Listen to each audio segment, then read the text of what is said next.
Kumusta may dalawang nilalang na nabubuhay? Ngayon mga ka-anime, malinaw naman sa atin na si Yachiro ay part ng Sanpakto ni Kenpachi. Pero paano kung sasabihin ko na maaaring may dalawang entity sa loob ni Nosarashi? Or maaaring may dalawang pagkatao talaga si Nosarashi? Para mas malinaw, si Ukitake ay nagtataglay ng dalawang entity sa kanyang Sanpakto. Ito nga yung kambal na bata na nagpakita nung Sanpakto Rebellion ni Muramasa.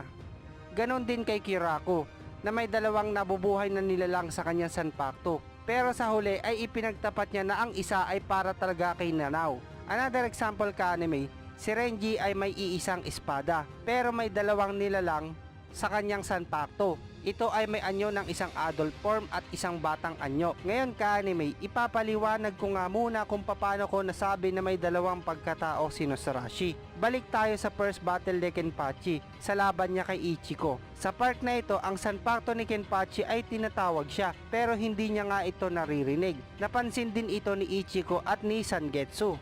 Naririnig mo ba ako, Ichiko? Ang sigaw ng kanang espada. Oo. Pero siya, hindi niya naririnig yun. Pero kung tinatawag siya ng kanyang Sanpakto, bakit si Yachiro ay nasa Shinigami form pa rin? Chapter 527, Unohana vs Kenpachi.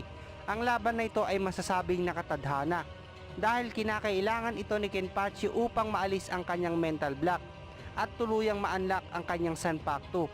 And finally nga mga ka-anime, na-unlock na ni Kenpachi ang kanyang Sanpakto at sa wakas ay narinig na niya ang boses ni Nosarashi. Pero sa chapter na ito, si Yachiro ay nasa Shinigami form pa rin. So parang imposible naman na si Nosarashi as Sanpakto ay ang kausap na din ni Kenpachi dahil si Yachiro mismo ay makikita pa rin sa mga susunod na chapter. Chapter 571, Yachiro Kusajishi vs Gwenly. Sa chapter naman na ito ay makikita natin si Yachiro na nasa Shinigami form pa rin. Dito din mga ka-anime inilabas nga ni Yachiro ang kanyang Sanpakto at sa kanya pinakawalan ang kanyang Shikai na si Sanpo Kenjo.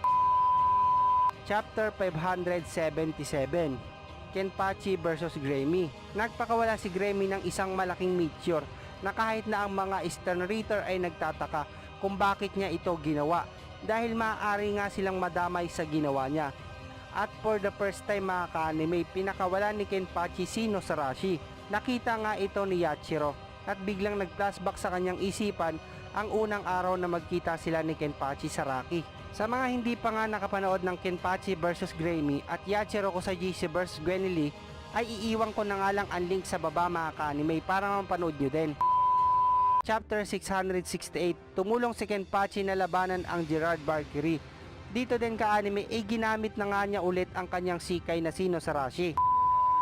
Chapter 669, dumating si Yachiro upang bigyan ng kapangyarihan si Kenpachi. Kakaibang pakiramdam ang naramdaman ni Kenpachi nang hinawakan siya ni Yachiro.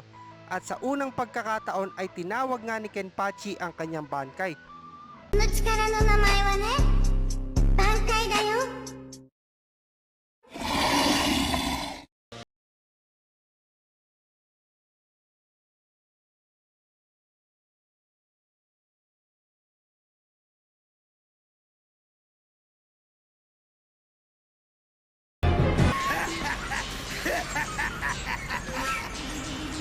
面白えぜ。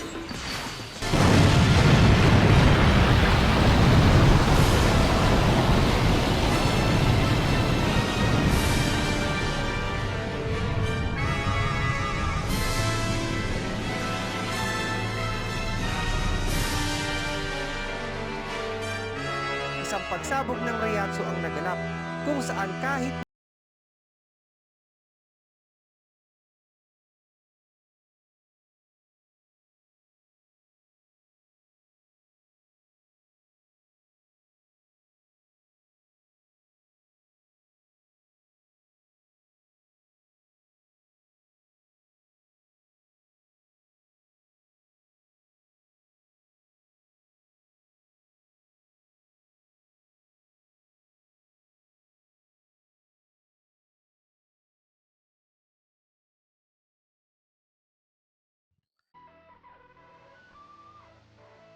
Siguro nga ikaw ay naglabas ng mataas na Ryatsu dahil yan ay isang Bankai.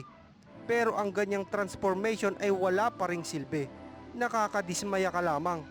Ang isang basag na espada ay hindi magiging isang Bankai. Nakakabagot ka, Kenpachi Saraki. Ikaw at ang iyong basag na espada ay hindi karapat-dapat sa aking Hopnung.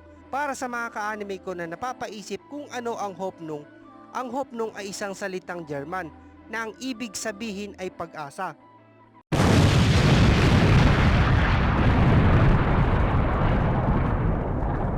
Isang direktang pag-atake ang ginawa ni Gerald upang durugin si Kenpachi.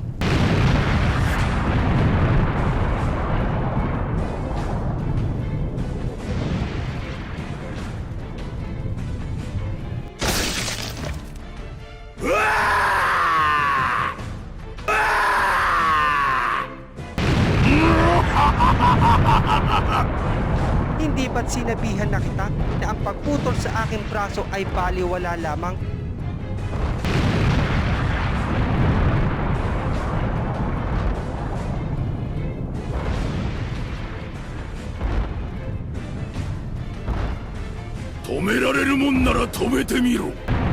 Imposible! Ang aking kalasag!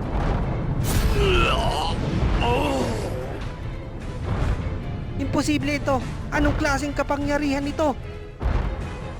Bago pa nga tuluyang mahulog si Gerald Valkyrie sa Soul Society, ay inilabas niya ang kanyang pakpak at galit na bumalik. Imposible! Imposible! Imposible! Ang isang Shinigami ay nagagawa ito sa akin. Hindi dapat mangyari ang ganon. Imposible! Isang kahangalan ang pagtayo dyan at hindi pagtakbo. Ngayon, maglaho ka na parang isang abo. Pero ang pag-atake ni Gerald na ito ay sinalubong lamang ni Kenpachi at hinati si Gerald Valkyrie.